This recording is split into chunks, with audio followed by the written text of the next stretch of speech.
You've likely seen that we dropped our XJ roof racks on XO Overland, and you're probably at the point where you're considering buying one of these things now. If you did, congratulations, you bought one of the most elegant, simplistic, and durable roof racks that are made in the US for your XJ.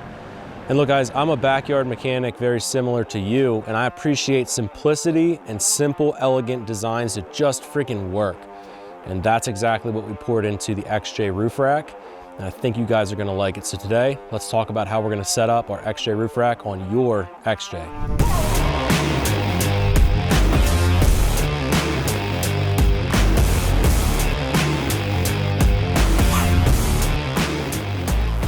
The first question you should be asking is, are my rain gutters still structurally intact to be able to handle the load and the weight of your roof rack?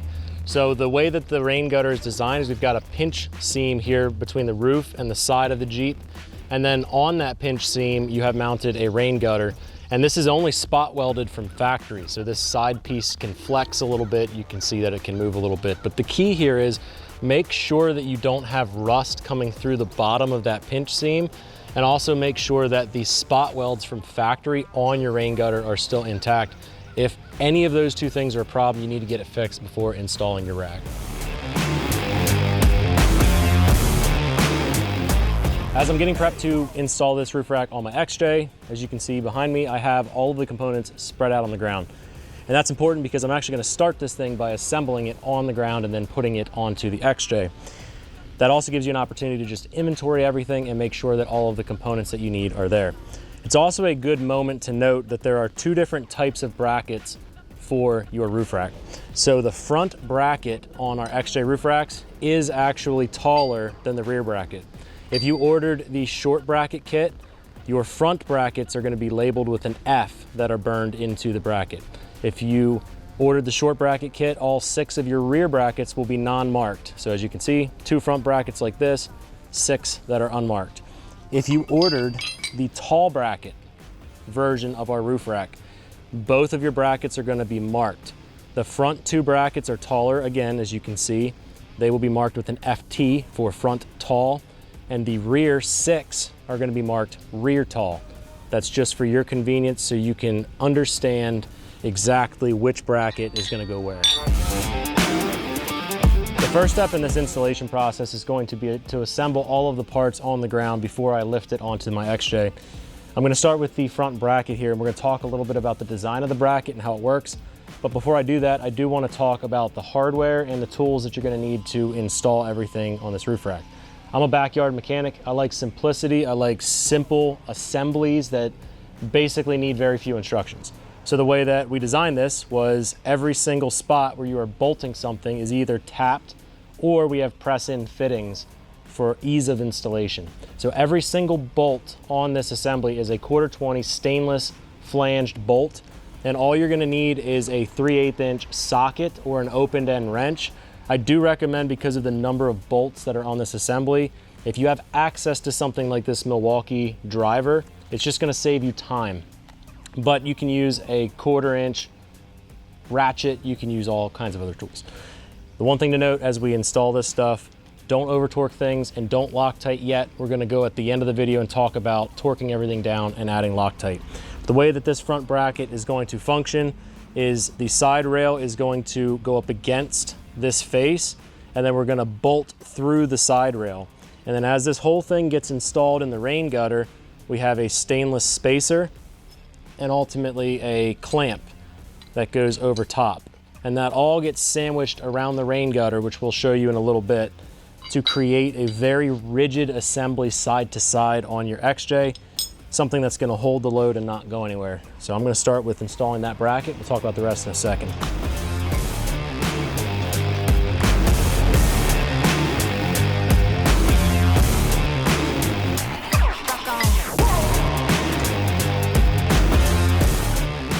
Now that I've installed all of the brackets in their correct locations, the next part is going to be the spacer. And again, just like the brackets, we've got press-in fittings for the 2 holes that are already threaded, so you don't have to worry about nuts or open-end wrenches or anything like that. We're going to slide these into position in 6 locations and bolt them just like we did with the mounting brackets.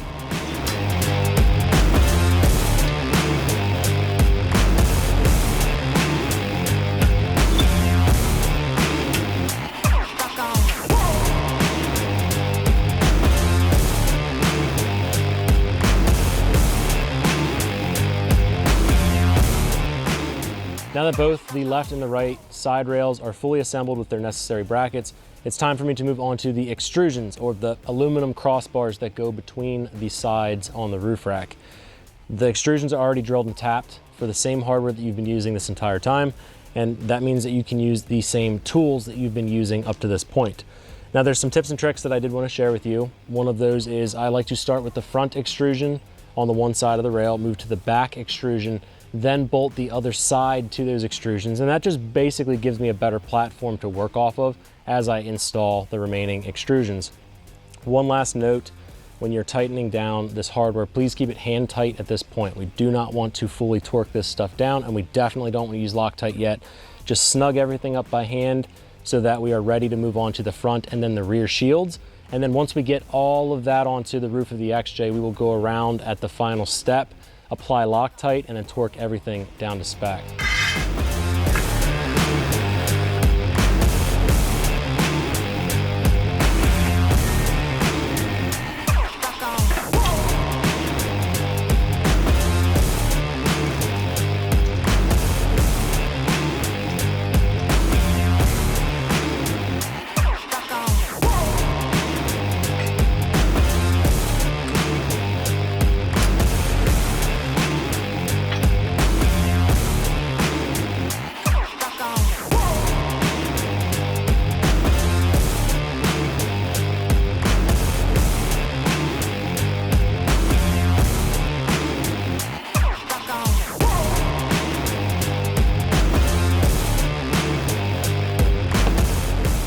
So after we have the roof rack in place and everything is centered up the way that we want, we're gonna go through with the clamps and the spacers and lock everything down to the rain gutter.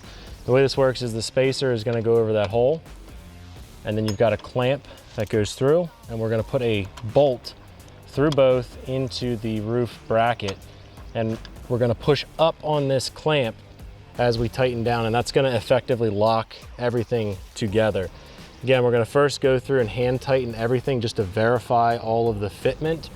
And then once everything is perfectly aligned, then we have to go through all of the hardware, pull out each bolt, put some Loctite on, and then we'll final torque everything and be completed with this roof rack install.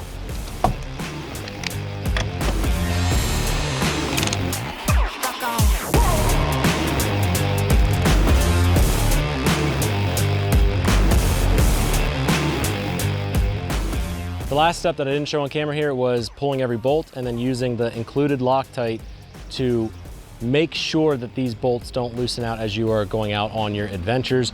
Please make sure you're using the Loctite. Don't take that for granted. We also include a user manual with the roof racks. It's also available on our website for download. So if you have any questions at all, refer to that user manual. Make sure that you are following the torque ratings for this roof rack, because you can absolutely strip out the nut inserts and also the extrusions. Torque on the hardware is not necessarily the most important thing. The blue Loctite is, but we have all of that information in detail in the manual. And as always, if you have questions, feel free to email us. We'd be happy to help you out and answer those installation questions. That email is cs@exodus-overland.com. Hope you guys enjoy your roof rack. Get out, explore, and then find some adventure around you.